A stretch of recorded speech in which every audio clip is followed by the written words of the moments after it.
Senhor Jesus aumente a nossa fé. Amém? Nós temos um povo corajoso, né? Um povo que gosta da palavra de Deus. Isso é que é avivamento. Avivamento da mensagem é a pessoa gostar de ouvir e viver a palavra. É isso que é o avivamento. Nós vamos ficar de pé, vamos ler a Bíblia. A partir do versículo 24, de Gênesis capítulo 25.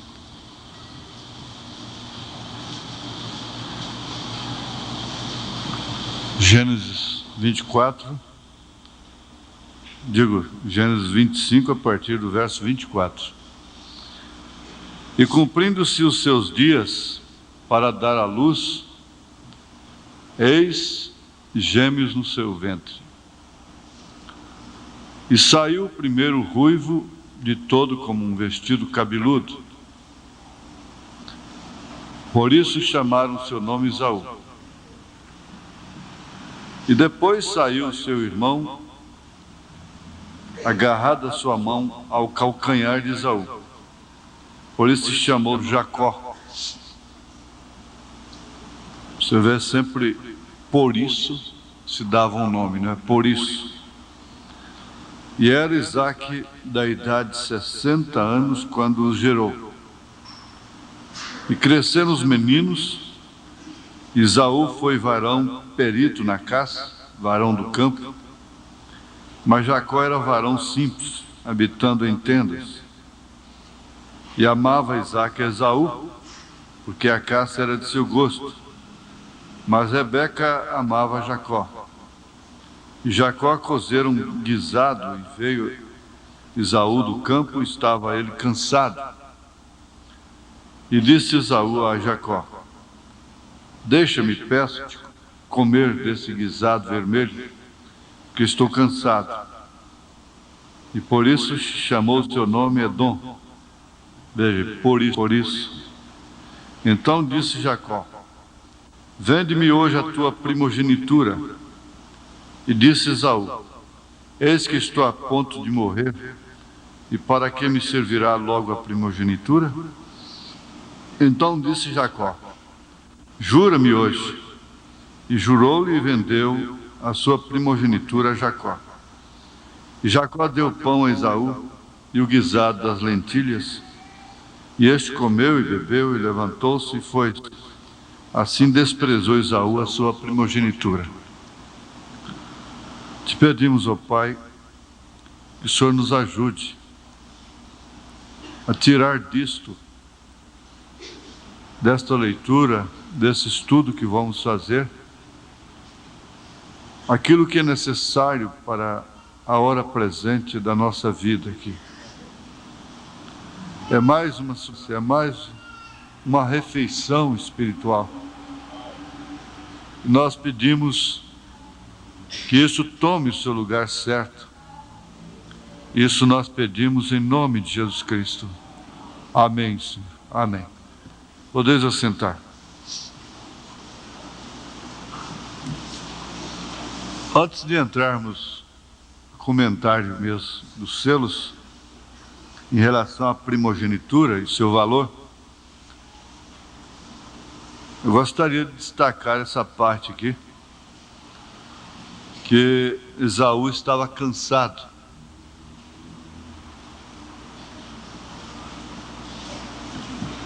E estando cansado, o seu cansaço se tornou numa circunstância tal que o levou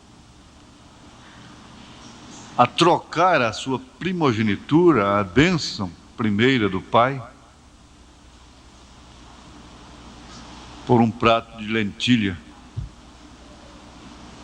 Será que ele morreria se esperasse? Cansado. Quando você estiver muito cansada, muito cansado, cuidado. Essa hora mesmo é que pode chegar o oportunista, não é? O oportunista é aquele que aproveita as oportunidades e assim explora as suas vítimas. E Jacó foi um oportunista. Explorou aquela circunstância de cansaço de Esaú. Sim, Esaú vendeu a sua primogenitura. Assim desprezou Esaú a sua primogenitura. Desprezou. Agora, primogênito é aquele que foi gerado antes dos outros. É o filho mais velho. É o primeiro.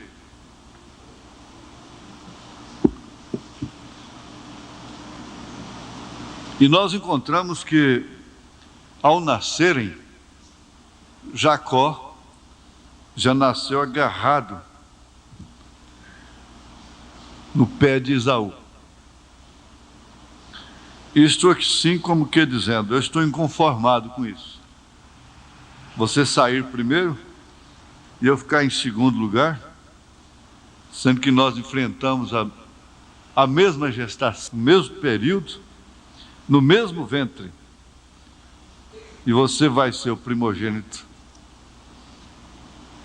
Agora, Deus já havia amado a Jacó e aborrecido a Esaú, conforme São Paulo fala aos Romanos,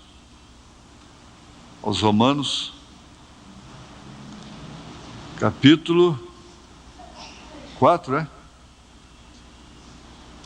É hora... Não, é capítulo 9, né? Capítulo 9. Como está escrito, capítulo 9, verso 12. Foi-lhe dito a ela, o maior servirá ao menor. Como está escrito, amei Jacó e aborreci Esaú. Que diremos, pois, que há injustiça da parte de Deus? De maneira nenhuma, pois diz a Moisés, compadecer-me-ei de quem me compadecer, e terei misericórdia de quem eu tiver misericórdia. Assim, pois, isto não depende do que quer, nem do que corre, mas de Deus que se compadece. Aí nós encontramos, sem dúvida alguma, uma das grandes bases para a predestinação, para a eleição, para a escolha de Deus. Não foi porque você quis, nem porque você era melhor de quem quer que seja, e você creu na mensagem, creu no profeta de Deus. Sempre lembrando que crer na mensagem não é coisa comum. Às vezes nós pensamos que isso tornou-se comum, mas é porque nós temos essa tendência de nos acomodarmos. Mas isso não é comum. Se você não tivesse sido alcançado pela misericórdia de Deus para crer no profeta mensageiro, na mensagem da era, você possivelmente até seria um inimigo dela. Você a combateria. Então não é uma coisa comum. Como aquele homem que vivia no mar já há 50 anos. E quando aquele outro homem, aquele outro senhor, foi conhecer o mar, então ele não tinha aquilo, achou estranho. Ele estranhou, censurou até, mas você vir aqui para conhecer o mar, o que tem? Por que conhecer o mar? Para que conhecer o mar? Eu estou aqui há 50 anos, isso é uma coisa tão comum, tão simples, tão rotineiro, o mar. É isso aí que você está vendo. Mas para o outro que não conhecia o mar, era a maior novidade de sua vida. Há uma tendência de se acostumar e, por momentos, se dar por esquecido, por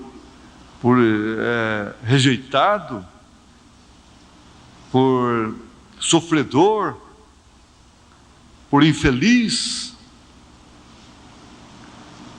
Esse aqui é o perigo. Agora, o profeta diz aqui na mensagem, no quarto parágrafo 178, ele fala: agora vejamos a Jacó e Esaú. Esaú era um homem religioso, ele não se apresentava como um incrédulo, mas cria no mesmo Deus de Jacó e o Deus de seu pai. Porém, o problema estava em que ele era um moço que não servia para nada. Agora, quanto ao aspecto moral, ele era de maior atuação moral que seu irmão. Porém, ele pensava: que significado tem essa primogenitura? E a vendeu a Jacó. Há um momento que você se esquece do valor de suas virtudes, simplesmente está passando por uma fase difícil. Quantas vezes a pessoa joga uma casa fora porque está passando por uma fase difícil? Um carro, pega um carro, joga fora, vende por qualquer preço, um objeto qualquer, um relógio, por causa da circunstância da hora. Eu sei que ele vendeu. Agora, Jacó não tinha as coisas grandes que teve Esaú, não tinha a herança que pertencia a Esaú, porém anelava por ter essa primogenitura. Ele a desejava e não lhe importava como tinha que obtê-la. De qualquer maneira, ele queria alcançar aquilo e de alguma maneira a teria. E Deus lhe teve respeito. Por quê? Porque ele já havia amado, conforme São Paulo disse, fazendo menção mesmo do que está escrito, desde antes dele nascer. Isso é o mesmo que sucede hoje em dia com o homem natural, com sua mente carnal e mundana. Dizem: eu pertenço à igreja do Estado, eu pertenço a esta igreja tal, eu pertenço àquela. Isso não tem o mínimo a ver. Agora, os está juntando sobre o seu cavalo de cores misturadas. Ele está se referindo aqui aos cavaleiros do Apocalipse capítulo 6. O cavaleiro, né? Porque tem poder político. Se você não crê que tem poder político, então, como entrou esse presidente Kennedy, como sucedeu isso? Os que vieram a esta terra originalmente, fugiram a esta terra para terem liberdade de culto. E agora vocês, os democratas, têm vendido sua primogenitura por razões políticas. Agora, tanto democratas como os republicanos, ambos partidos estão podres. Eu estou falando do cristianismo. Porém, vocês têm vendido sua primogenitura para deixar entrar um homem como ele, devem ter vergonha. Isso foi quando Kennedy entrou na presidência da República dos Estados Unidos. Coincidiu que ele estava abrindo selos e ele repreendeu os americanos por elegerem aquele presidente católico. Inclusive, por seu decreto foi abolida a leitura da Bíblia nas escolas, que até então era obrigatória. Agora, nós vamos lembrar aqui de uma experiência do profeta, essa que está ali no quadro ali.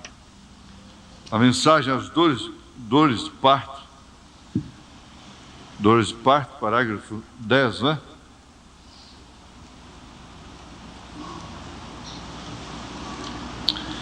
Porque tens escolhido este caminho estreito, o caminho difícil, tu tens andado pela sua própria escolha, tu tens tomado a decisão precisa e correta, e é o meu caminho.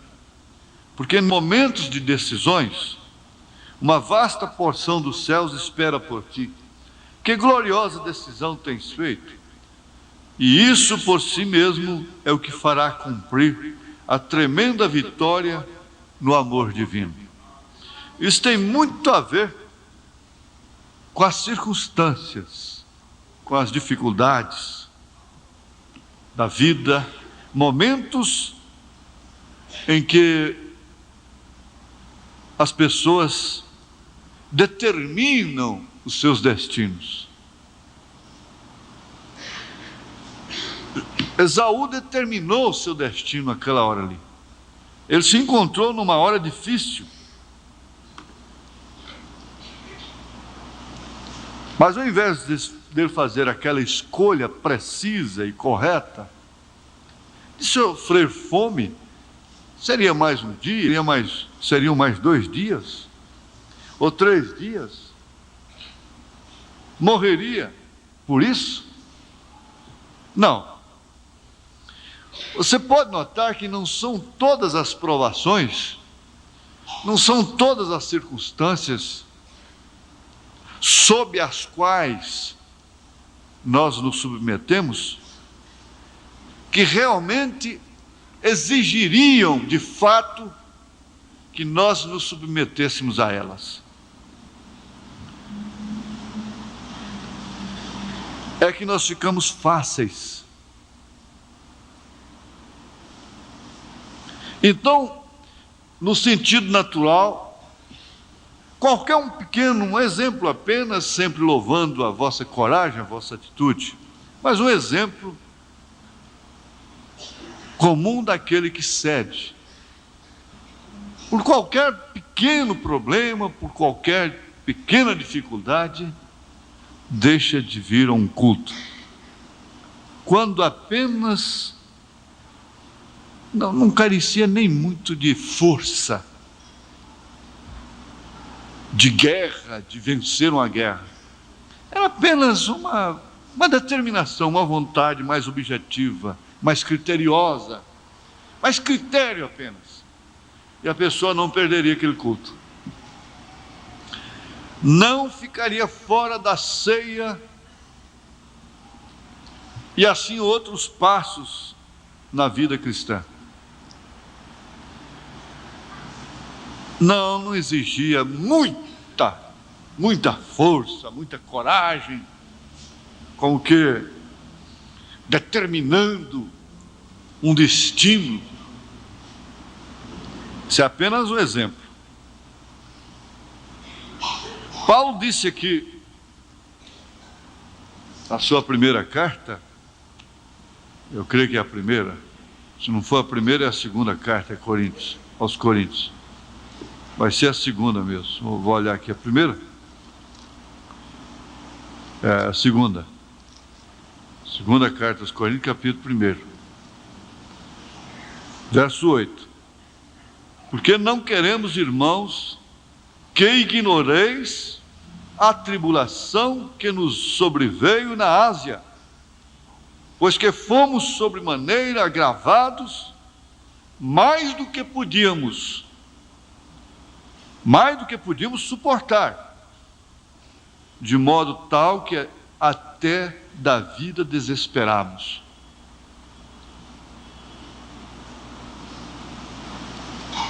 Veja só, mais do que podia suportar.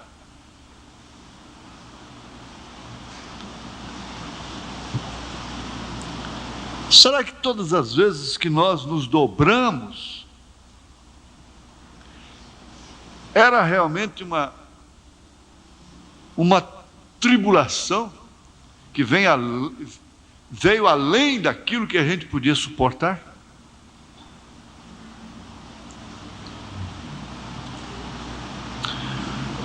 Lá em Daniel, lá na Babilônia, Sadraque, Misaque, Abdenego e o próprio Daniel dão uma demonstração disto.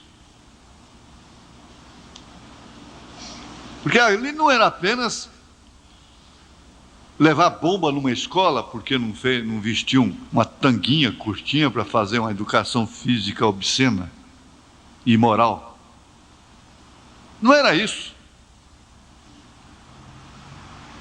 Era coisa que custaria suas próprias vidas.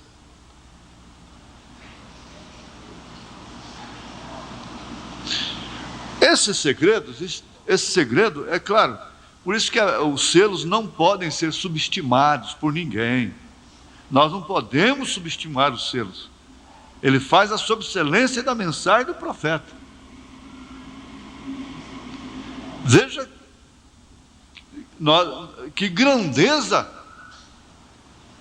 de luz que nós estamos recebendo nesta hora. Seria questão de caráter, de personalidade, o porquê há pessoas que estão com dores e problemas difíceis, terríveis, e dificilmente elas deixam outros perceberem que estão com dores, que estão doentes, que estão enfrentando lutas. E já outros fazem questão de, até aumentam seus males com auto-misericórdia, para provocar misericórdia de si aos outros, para justificar determinadas falhas ou inércia, preguiça. Eu disse, às vezes é como o sono na hora de uma pregação, de uma palestra, ele é terrível, mas acaba o sono, acaba a palestra, acaba o sono, aí nós estamos alegres ali fora, conversando todo o tempo, e o sono vai embora, chega em casa, ainda vai fazer outras coisas e ver outras coisas, e o sono se foi, o cansaço se foi, a pregação demorou, a fita demorou, por isso o povo está cansado.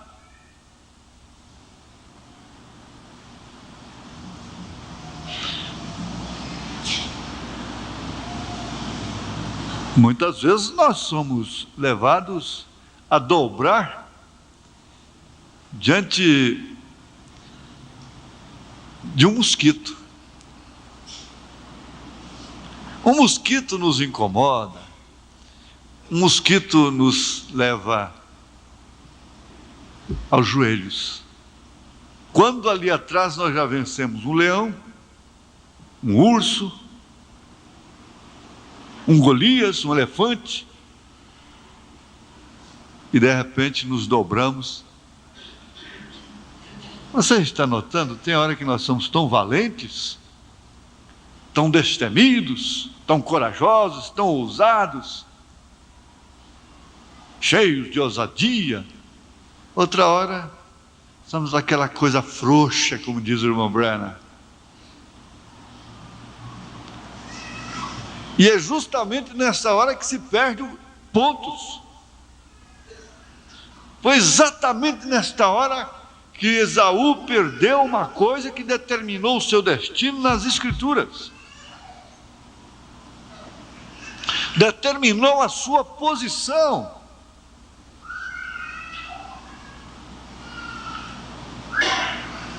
No corpo de Israel.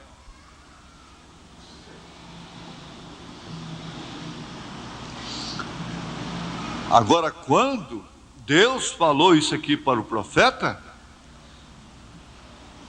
é porque, veja, tu tens tomado a decisão precisa e correta. Essa mensagem é para Sadraque, Misaque e Abednego, é para Daniel, é para Paulo, que mesmo a tribulação sendo insuportável, ele não deixou a igreja, ele não se afastou da comunhão, ele não saiu ofendido.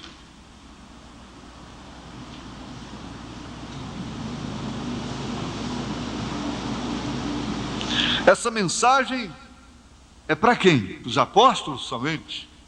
Para o profeta?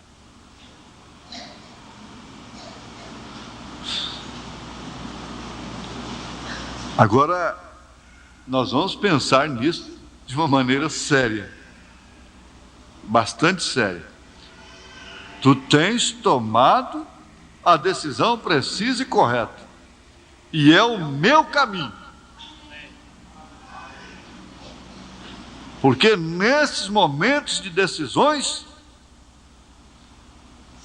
uma vasta porção dos céus espera por ti. É aquele momento de dizer não, não, sim, sim. É tanto assim que Paulo chegou a dizer que Jesus disse: o que excede disso é maligno. É maligno. Sim, sim, não, não.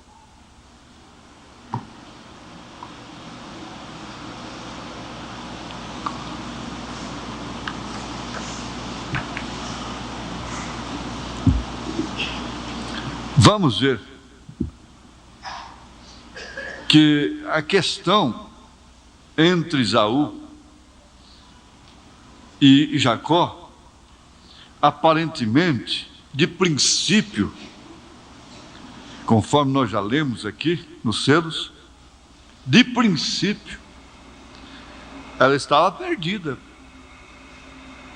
de uma forma natural. Jacó tinha perdido, e ele não tinha culpa de ter nascido por último. Ele não tinha culpa. A ousadia. Porque para reverter esse quadro aí, custaria como custou a ousadia, e teria preço. Você pensa que o preço da primogenitura foi um prato de lentilha, que Jacó pagou? Não. O que Esaú recebeu foi somente um prato de lentilha. Mas o que Jacó pagou foi muito mais caro. Se você tiver tempo de ir analisar isto, não pense que ao perder determinadas virtudes, você esteja perdendo uma coisa que não vale nada.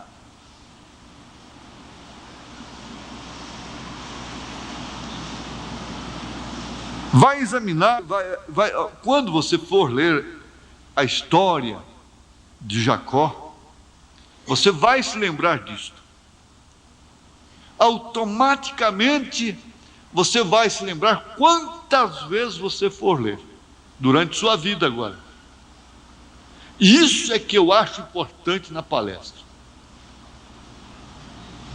É deixar um marco, pelo menos, que quando a pessoa lê aquilo daí 1 ano, 2, 10, 20, 30, 50 anos, aquilo não tem como escapar. Quando você ler que Jacó, essas coisas vêm de Deus. Jacó comprou a primogenitura por um prato de lentilha. Como custou barato? Como foi fácil? Não custou somente aquilo. Você vai ler a sequência até no Vale de Jaboque, até ele se reencontrar com Esaú, e ler a mensagem de desespero.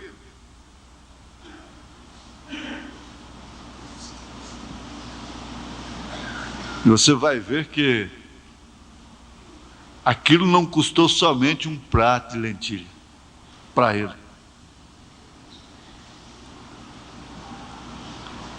Aquilo iria custar a sua própria vida. A sua própria vida. Porque o prejuízo que Esaú teve nunca foi recuperado. Você toma prejuízo que nunca mais é recuperado aqui na terra. O profeta chega na mensagem União Invisível da Noiva, ele diz, ela nunca é justificada mais aqui na terra. Ela é justificada nos céus, mas aqui na terra ela pode ser perdoada. Ela é justificada nos céus. Porque ser justificado, a justificação nesse caso, é como se a pessoa nunca tivesse cometido aquilo.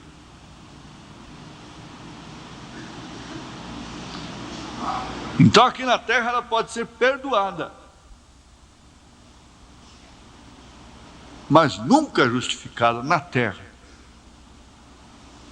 Ele disse para Nelly, a Nelly não se encontrava, não tinha como justificar-se aqui. Ela diz, o mundo marca a gente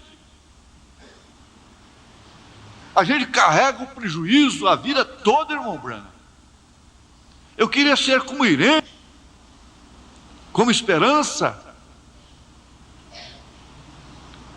O profeta disse para ela, Nelly, o sangue de Jesus Cristo, seu Filho, nos lava e purifica de todo pecado. Isso quer dizer, lá diante de Deus vocês são iguais.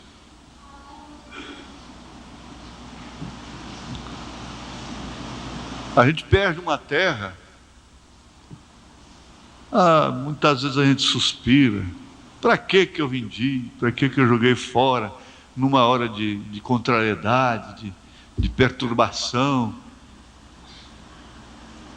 O camarada chegou e ofereceu, e eu joguei fora. E aquilo você não esquece mais nunca. E tem uma coisa, você não recupera mais nunca, você não compra aquilo mais nunca, pode comprar outra, mas aquela mais nunca. Uma casa, e mesmo um veículo, qualquer outra coisa. Agora você amplia.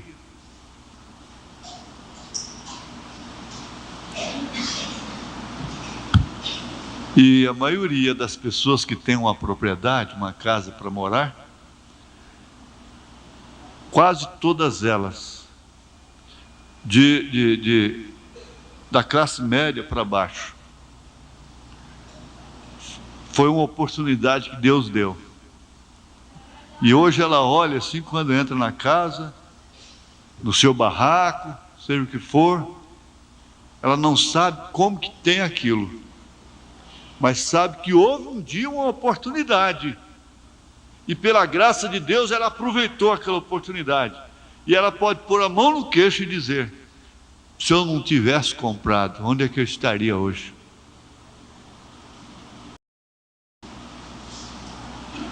Nós fizemos aquele trabalho de Noé dentro da arca, né? E o irmão Valmo gostava de pregar sobre isso.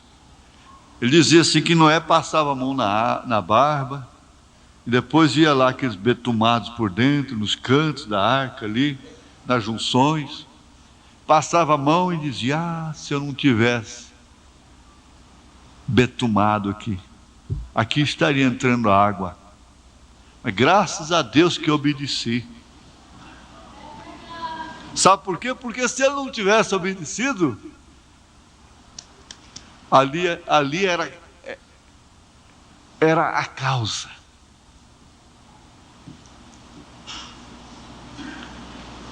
Então você vai levar isso. O preço da primogenitura não foi somente um prato de lentilha. Cada passo que nós damos na vida tem um preço. Existe um preço. Não tenha dúvida.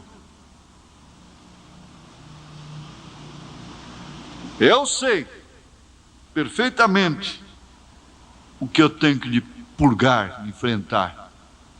Você sabe também. Consciente ou inconscientemente, cada pessoa sabe.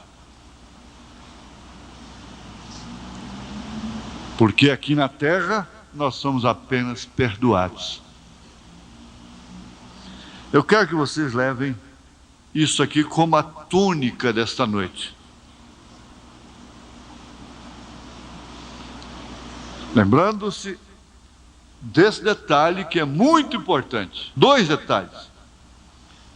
Que não são todas as coisas, as tribulações, as provas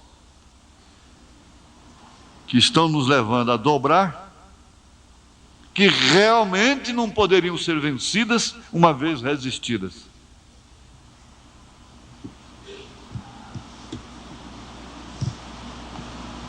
Isso é uma questão de parar, pensar, ver se é verdade ou se não é. Ao mínimo, o mínimo toque dos nossos sentimentos nos leva a tomar posições graves pelos nossos direitos, pelos nossos sentidos. Os mínimos toques, ficamos tão sensíveis à razão, aos sentimentos, aos estímulos. Agora, quando se falar nos estímulos, você vai ver até um cérebro, né? Você vai ver até aquela fagulhinhazinha piscando ali. É o mínimo toque, diz o profeta. Você veste daquela forma, você compra, você vende. Os mínimos toques. Você vai, você grita, você xinga, você maltrata, distrata. É o mínimo toque dos sentidos. Coisa que pode ser superada.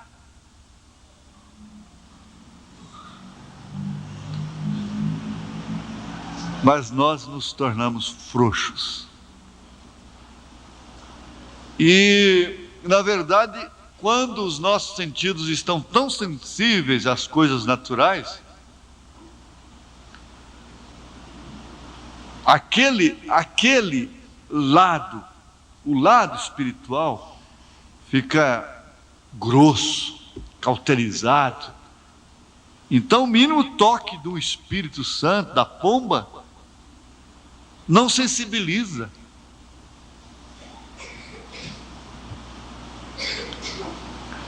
Ao mínimo toque, levantava da cama e ia orar. Era o mínimo toque, ia ler. A situação inverteu.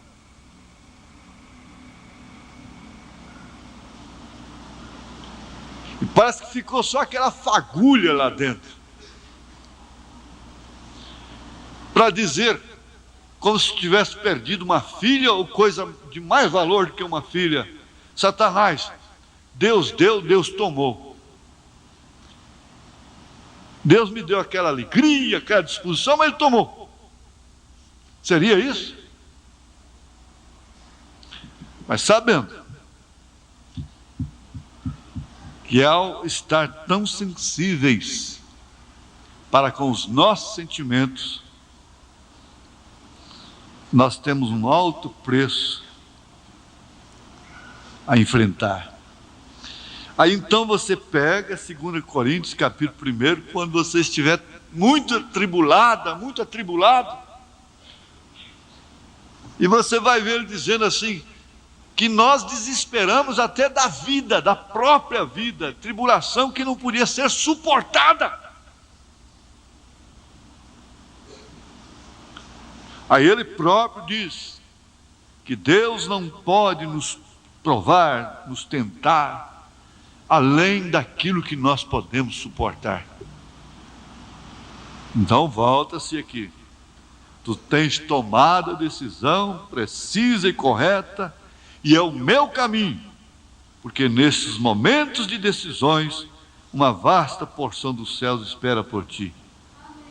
Que gloriosa decisão tens feito, e isso por si mesmo é o que fará cumprir a tremenda vitória no amor divino. A trapaça de Jacó foi louvada. Era ele mesmo.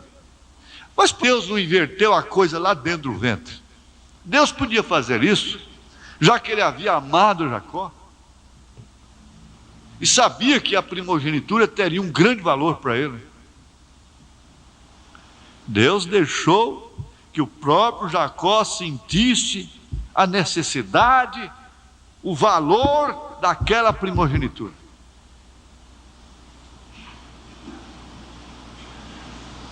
Muito embora tivesse que pagar o preço, mas um preço que o levaria a lutar com ele próprio, com Deus, com o anjo do Senhor, e ser abençoado diretamente por ele.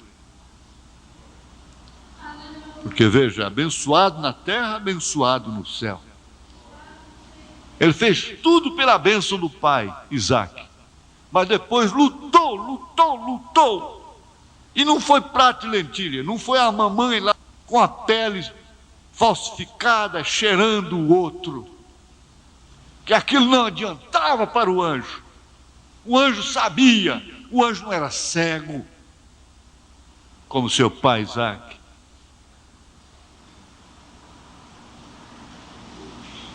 O conhecia muito bem, sabia que ele era Jacó. Então ele lutou com tudo que tinha pela bênção do pai de cima. Ele ficou com as duas bênçãos. É com razão que a Bíblia diz: honra o teu pai e a tua mãe, que é o primeiro mandamento com promessa. A bênção do pai e da mãe não está em dizer Deus te abençoe, meu filho, Deus te abençoe todo dia, 2 vezes, 3 vezes por dia. Não está nisso. Está em uma correspondência de honra.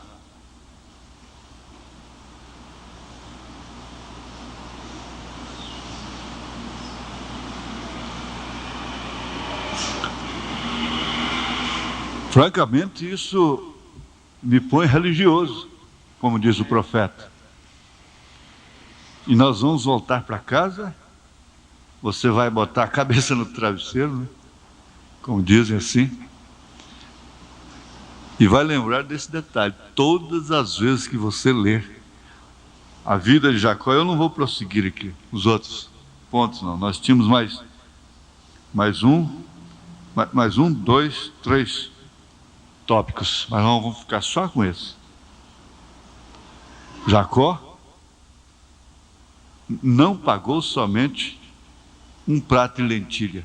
Não custou, não foi só aquilo, não. Se você está achando que é só isso, minha filha, pode achar que vem mais. Se você está achando que é só isso, meu filho, pode achar que vem mais. E Paulo nos mostra claramente, Sadraque, Misaque, Abednego nos mostram que nós estamos dodói. Nós estamos dodói demais. É como eu disse para uma irmã essa semana: irmã, você está andando no andor, parecendo um santo de barro, cuidado que você vai cair e quebra, hein? Então, o marido, todo mundo tem que ficar acudindo de cá, acode lá. Cuidado, que a senhora vai cair no andor. Então tem que pegar todo mundo no andor e levar para o céu. Não vai não. O caminho é estreito. E cada um vai por si próprio. Desce do andor. Sacode a poeira.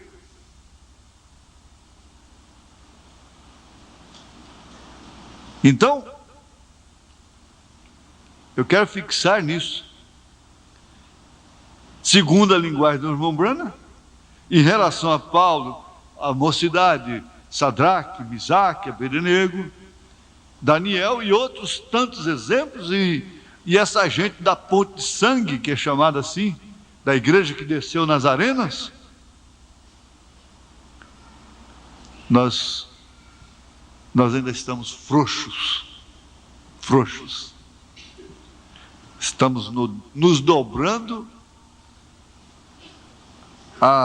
antes da mínima ameaça. Você tem que fazer, é assim. Você tem que vender, é assim. Você tem que comprar, é assim. Se quiser. Se não quiser, você tem que fazer, é assim. Você tem que fazer assim. Então, quem dita a ordem, dita as ordens, é a condição do povo, é a condição política, é a condição financeira do país, é a circunstância, é que dirige, é que manda, é a moda que manda. Tem que fazer assim, tem que vestir assim, tem que comprar assim.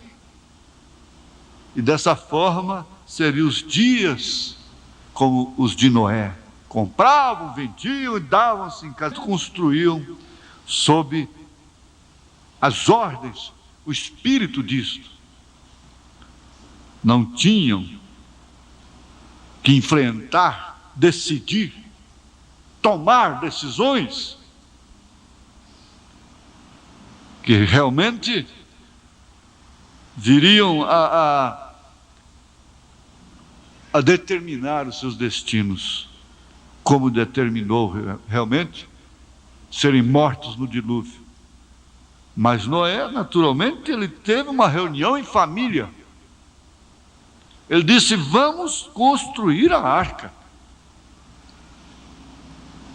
A coisa é contrária, a coisa é difícil. Mas essa é uma decisão que eu tenho tomado pela voz do meu próprio Deus. Eu vou empreender e canalizar todos os recursos para a construção desta arca. Tudo o que podemos, dentro do prazo devido que Deus me deu, nós teremos esta arca construída. Então ele ficou com seus sentidos totalmente canalizados naquilo. E não houve quem pudesse desvirtuá-lo. Ele construiu a sua própria salvação e a salvação de sua própria família. Que Deus abençoe, irmãos. Acho que vai dois destaques muito especiais que realmente vem compensar, recompensar. Você vai pensando nisto sem se jogar no canto da parede, sem se apunhalar, mas é verdade. Todas as circunstâncias sob as quais nós estamos nos dobrando, todas elas poderiam ser vencidas se tivéssemos mais um pouco de punho, de pulso. Mínimas coisas estão nos debruçando. Vamos ficar de pé. Você é um pregador do Evangelho também, e você está aqui por uma boa causa. Você não está doente, você está em necessidade e você quer um avivamento pentecostal para começar em sua igreja. Todos nós queremos isso. Vamos todos ficar de pé.